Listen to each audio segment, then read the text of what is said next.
دادگاه عالی تاجیکستان حکم پرونده پرسر و صدا کشتار دختر نابالغ ناظمه اسام‌الدین را اعلان کرد و دست اندرکاران قتل او همسنفان وی ابوالقاسم نورماتوف و رحیم جان کاملوف را به سالهای گوناگون روانه زندان کرد. از جمله بر اساس ماده 104 کشتار آدم رحیم جان کاملوف به 20 سال و قاتل اصلی او که در جریان دادگاه معلوم شد ابوالقاسم نورماتوف به 10 سال زندان محکوم شد.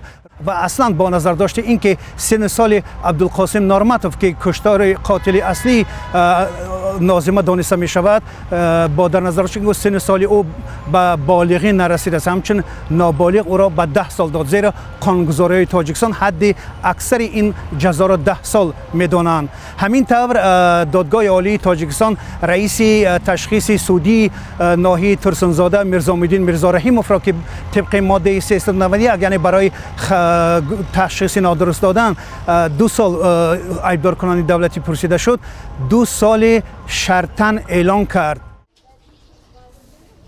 نزدیکان ناظمه دختری نابالغی که در ناحیه ترسنزاده با دست هم مکتبانش به قتل رسید بعد اعلان حکم دادگاه عالی از تالار با اعتراض حقیقت نبوده است بیرون شدند و گفتند که علیه حکم دادگاه شکایت میبرند.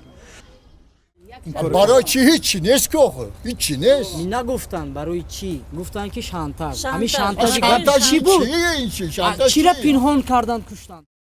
ابوالقاسم نورماتوف یکی از گمانبرهای اساسی پرونده نبیره باغبان معروف و با نفوذ حاجی کمال است. نزدیکان ناظمه به این عقیده هستند که نفوذ این شخص بر رفت تفتیشات تاثیر داشته است. لابرخاله همسر حاجی کمال که در مرافعه اشتراک داشت این دعواها را نادرست می‌داند. و یک خودش حاجی کمال قهرش آمد که روی من زمین کرد، همین مسخال کرد، اگه آبروگم یک پول کرده گفته آمدگیشانم نه. یک تا من دخترم گفته پیشتاش همه روز آمدم.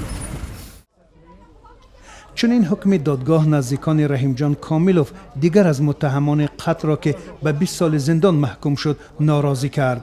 طور پدری او طلابردی کاملوف به رادیو آزادی گفت در نسبت فرزندی آنها که با راه فریب به قتل ناظمه برده شده است حکم 20 سال زندان ناعادلانه است. فریب کرده بردگی فوتبال میریم گفته فهمیدن اینجا همه دروغ دیلا فکری ایبدار کنه همش دروغه. اینجا پناگرام کردن، پناگرام خونده دادن تمام.